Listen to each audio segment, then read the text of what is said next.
Exodus 21. Law regarding slaves. These are the ordinances you shall lay before them. When you purchase a Hebrew slave, he is to serve you for 6 years. But in the 7th year he shall leave it as a free person without any payment. If he comes into service alone, he shall leave it alone. If he comes with a wife, his wife shall leave with him. But if a master gives him a wife and she bears him sons or daughters, the woman and her children belong to her master, and the man shall leave alone. If, however, the slave declares, I love my master and my wife and children, and I will not leave as a free person, his master shall bring him to God, and there the door or doorpost he shall pierce his ear with an awl, thus keeping him his slave forever. When a man sells his daughter as a slave, she shall not go free as the male slaves do. But if she displeases her master, who had designated her for himself, he shall let her be redeemed. He has no right to sell her to a foreign people, since he has broken faith with her. If he designates her for his son, he shall treat her according to the ordinance for daughters. If he takes another wife, he shall not withhold her food, her clothing, or her conjugal rights. If he does not do these things for her, she may leave without cost, without any payment. Personal injury. Whoever strikes someone a mortal blow must be put to death. However, regarding the one who did not hunt others down, but God caused death to happen to it by his hand, I will set apart for you a place to which that one may flee. But when someone kills a neighbor after maliciously scheming to do so, you must take him even from the altar and put him to death.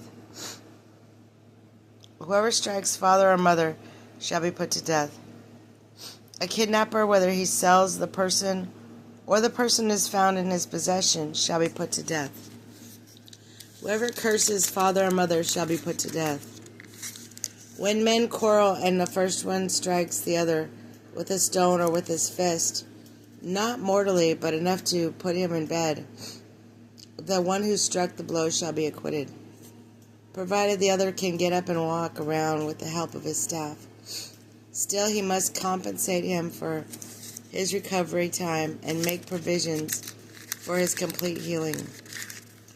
When someone strikes his male or female slave with a rod so that the slave dies under his hand, the act shall certainly be avenged. If, however, the slave survives for a day or two, he is not to be punished, since the slave is his own property.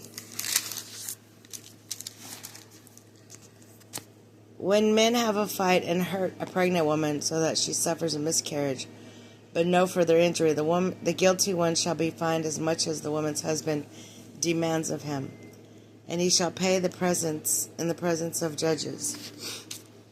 But if injury ensues, you shall give life for life, eye for eye, tooth for tooth, hand for hand, foot for foot, burn for burn, wound for wound, stripe for stripe.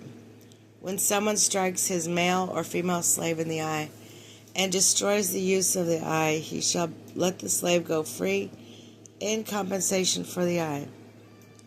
If he knocks out a tooth of his male or female slave, he shall let the slave go free in compensation for the tooth.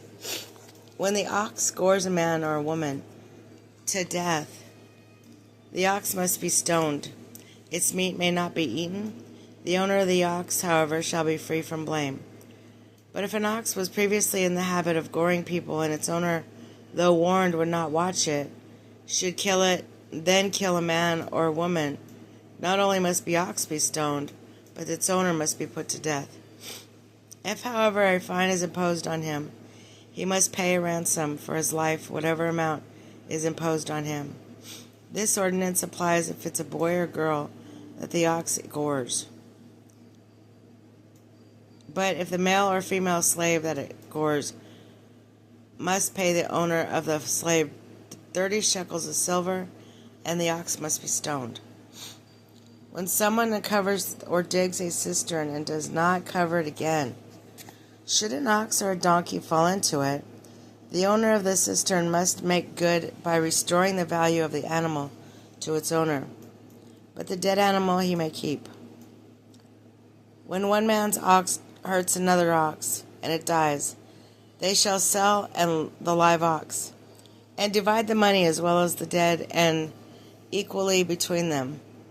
But if it was known that the ox was previously in the habit of goring its own, and its owner would not watch it, it must be a full restriction, an ox for an ox, but the dead animal he may keep. When someone steals an ox or a sheep, and slaughters or sells it, he shall restore 5 oxen for the 1 ox, and 4 sheep for 1 sheep.